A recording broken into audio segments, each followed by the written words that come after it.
It looks like the president's had some influence in the Justice Department, but federal district court judges don't typically like a lot of interference. That's right. And just to back up, what set all this off is the original prosecutors in the Roger Stone case said that he should get 7 to 9 years in prison.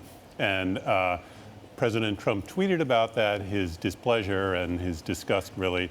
And then the Justice Department lowered the recommendation to 3 to 4 years. So now the question is, will any of this affect Judge Jackson next week? So what's the discretion the judge has?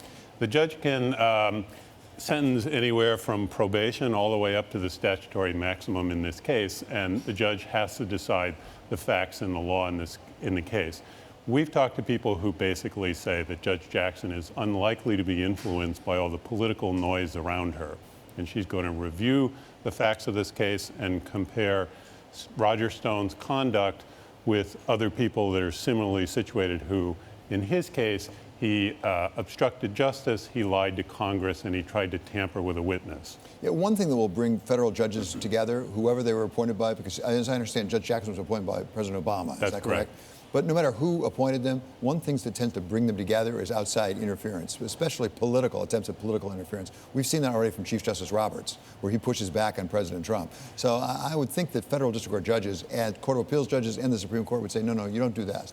Right. I'm sure that Judge Jackson in some way will address it during the sentencing of Stone, and she's going to say that I'm fashioning this sentence based on the whole man before me and the crimes that he committed, and not on what the politicians want. David, do we have any sense whether President Trump may have a point? I mean, if you look at similar crimes in similar situations, was this an overly harsh recommendation from the Justice Department? It seemed to be above what defendants normally get for this type of crime, and it's the judge's discretion to follow the recommendation or not.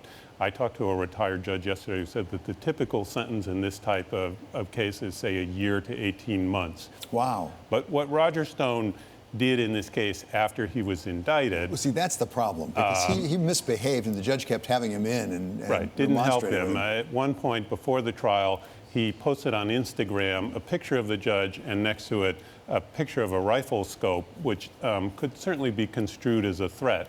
And now she had the option of locking him up pre-trial, but chose not to. So she appears to be, in this case, trying hard to give,